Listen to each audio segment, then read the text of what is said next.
Thank you. Thank you very much. It's not easy to sit in the afternoon session after lunch and discussing social entrepreneurship. So bear with me. I'll try to finish it very quickly. This is a presentation supposed to be done by Solomon. Solomon, the chairperson said, is the founder of Maya Organic and also an organization called LaborNet. He's an Ashoka fellow, but interestingly, he has joined as the Ashoka India country director also. He just joined a couple of months ago, so it's a very interesting time for Ashoka India. So I am just going to be presenting his thoughts, and it's very easy to speak after Bill Drayton and people like Pamela because everything is already so clearly explained. So my job is just to point out some of the key words, which is very interesting for many of you. Just I would repeat some of the key words so that you can take note of them. So social entrepreneurship is a compelling force for change. So what's important here to realize is that social entrepreneurs are really not happy with something. They have to be uneasy. They have to feel that something is wrong and I want to change it. And like Pamela was saying, many social entrepreneurs do not care what is the size of the problem. For them, any problem is the same and they will fight it. So now, if you realize how we've all been evolving as a civil society, we have found solutions to many of the problems ourselves as people. So here, the civil society has emerged, people have taken initiatives and come up with innovative solutions. Now, if you go through the history, we have been having problems, various kinds of problems in various times. And somehow the civil society has come up with solutions. And now we are moving towards much stronger ways of creating this force. For that, what is required is an ecosystem. Now, what Solomon believes is that if an ecosystem is put in place, social entrepreneurs will automatically emerge. So as a think tank, as people who are going to be interested in the field of social entrepreneurship, what do you have to do to create social entrepreneurs automatically so that you don't go and train social entrepreneurs? There is nothing called training social entrepreneurs. It's only creating the ecosystem so that they will emerge automatically. So the first important thing is a free press. Now, this is the way many social entrepreneurs use to voice their opinion. So they have to have a way to voice out their opinion. That's when a free press is very handy. Still, there are many countries where press is very restricted. You can't voice your own opinion. There, you will see that social entrepreneurs are very limited as well. Now, the second one which is interesting is institutional and organizational structures. There are many countries where charities and societies structures exist, but you cannot create one very easily. It takes a very long process. Now, the minute you have problems in creating even your enterprise or your organization, social entrepreneurship becomes a problem. The third one is very interesting, is exactly what Pamela was pointing towards. There was a time, just a couple of, maybe decades away, that we all thought every problem must be solved by the government. It was the state's problem. It was not our problem. We had a problem with the roads, the state has to solve it. We had a problem with water, the state has to solve it. Every problem was referred back to the state, saying that the government is taxing us, so the government has to solve the problem. Now, we have actually changed from there. And those days, what happened? When there was a problem, all we could do was to uproot the power.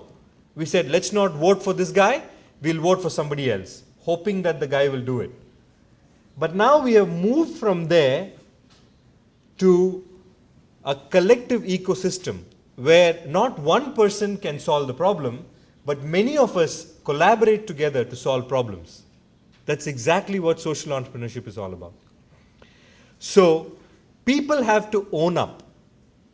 As individuals, all of us have to own up, and we come out with solutions and to implement it. That's actually the ecosystem for social entrepreneurs.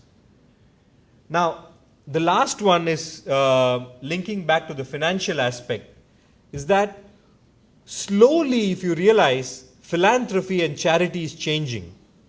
It is no longer like what it used to be before 10, 20 years.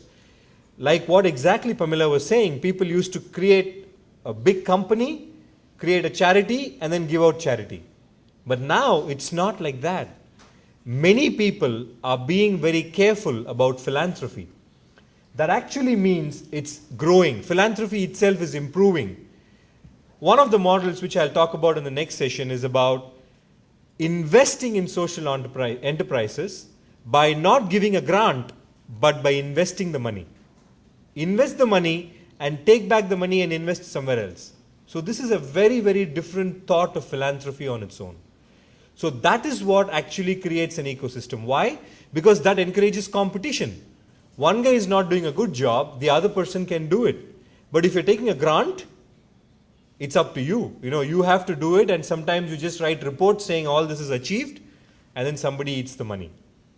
And this is a big problem in big countries like India and in Africa, right? So these are the basic elements. And of course, the most important element is the people. As the thought of change making or the thought of empathy, like what morning Bill described, has to go to individuals, has to go to children, has to go to people like you, because you should be enabled to think about change making, or at least create a mind space to understand what change making is all about. That will actually encourage a lot of people to become social entrepreneurs. Now, there is also a problem, because social entrepreneurship covers a wide range of areas. It just does not talk about one area, it talks about so many areas. So, it covers too many areas, but all of them are focused on certain core resolutions. The first one is creating change and value for the stakeholder group or an area. That means that a social entrepreneur takes a problem, and whenever he finds a solution, he includes everyone. It's not about exclusion. This is the core difference between a for-profit enterprise and a social entrepreneur. A for-profit enterprise keeps everything to themselves because they don't want competition, right? But here a social entrepreneur opens it up, saying that I am okay to work with anyone as long as I'm able to create a value for the stakeholders. Repeats that, clearly focused on creating social value. It's not about making money, it's about creating a social value. Now, this is very important, highly replicable. Now, this you will not see in any of the formal business plan presentations, right? In any business plan competition, your idea must belong to you. It should not be replicable by somebody else. But in the case of social entrepreneurship, your idea, if it is more replicable, the more value it can create, the more social good it can bring. So that's the most important element here. And compellingly adaptable. So this has to be adaptable to anybody. Scalable. So when you talk about scale, that's why there's an asterisk there. Scale is not about becoming $1 million or $1 billion business. It's about impacting the number of lives, the number of change makers, number of people you have impacted, right? And that's why scalable need not be in terms of monetary terms. It could be referred in the terms of how many people you have impacted. This is the most important element, is generally open source. There is no patent protection for any social enterprise. There is no copyright, because it has to be open source for other people to copy your idea. That's the core element of this. Now, just I want to go back to what is this different kinds of social entrepreneurs. Unless you know what kinds of social entrepreneurs, you won't be able to find them. So I'm just going to briefly talk about the 4 kinds of social enterprises or social entrepreneurs or social space interventions which are possible. Now, all of them are based on one keyword, which is innovation. Pamela repeated this many times. I'm going to repeat it again because innovation is the key to any social enterprise or any social intervention. I'll demonstrate that to you in a minute. So the first one is social activism. Now, what happens when a country as large as India is ruled by Britishers for 200 over years and it's become a way of life, right? People who are living there, the citizens, thought ruled by the British is the way of life. And it was completely so perpetrated into the system that the Maharajas were living on their own and the British had a very good deal with everyone. The civil services was fantastically established and everybody thought the British is the only way we are going to live. Now, how as a social entrepreneur or as an activist, what would you do? Just think for a minute. As an individual, what would you do for a country of those days it was 300 million people? How do you mobilize 300 million people in a country that large to tell them first that we have to be independent? Now, that's exactly what Mahatma Gandhi did. And that too, not by fighting a war. He said that we will fight the war in the most non-violent way as possible. And was he not innovative? I can bet you nobody can be as innovative as Mahatma Gandhi. He walked 300 kilometers just to take a handful of salt. Would you do it today? People will say it's madness. 300 kilometers just to take one handful of salt. Just to show that we are independent, we should make our own salt. So you can see that social activists play a lot of role in any government or any situation today also because they force people to think and come to a debate. Like what we're doing here. We are thinking, is the term social entrepreneurship right or wrong? We don't know. But it needs somebody to come and tell us, let's think about it, let's talk about it. That's exactly what social activism do. And here, the press is a very key element.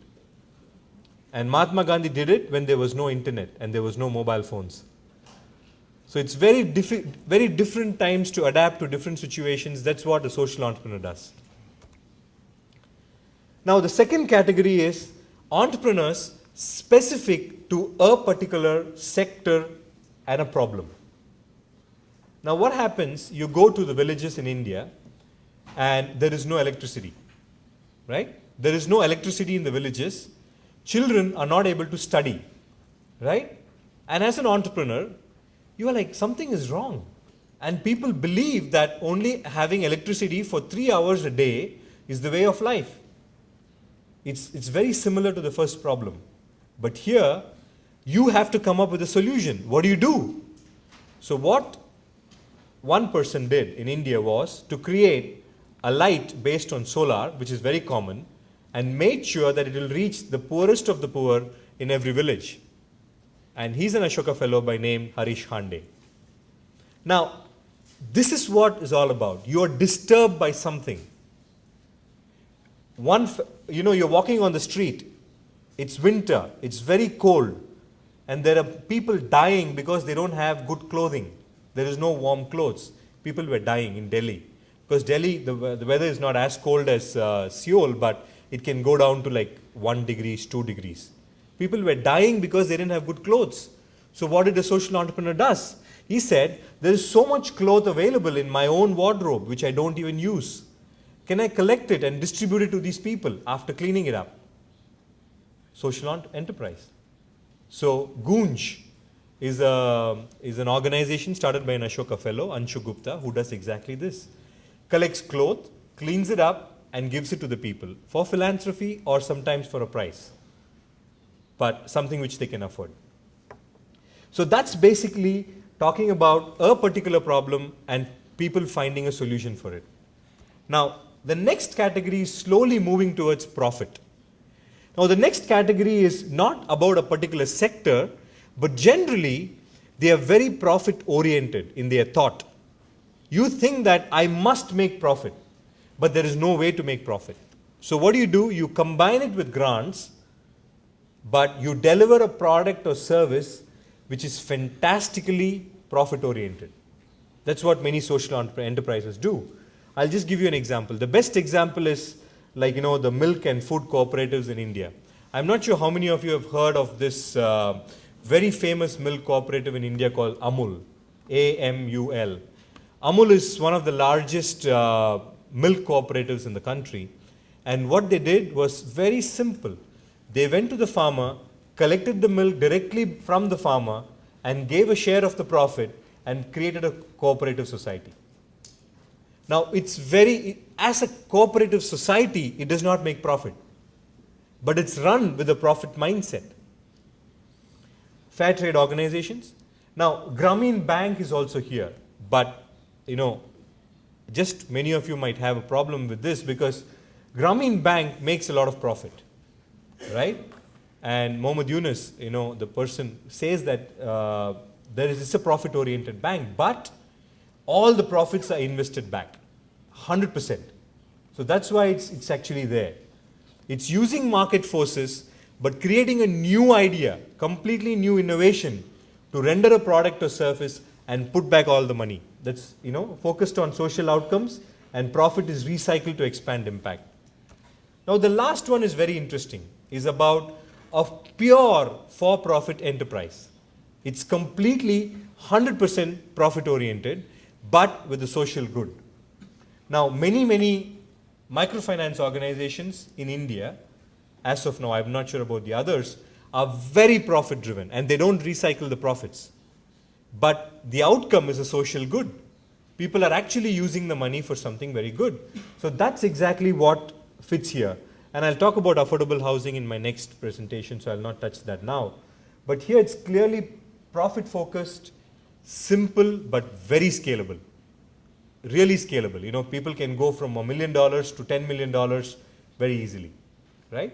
It just goes back to the same concept Dr. Prahalad talked about in his book, The Fortune at the Bottom of the Pyramid. If some of you have not read, please buy a copy and read it. It talks about scalable business models at the bottom of the pyramid.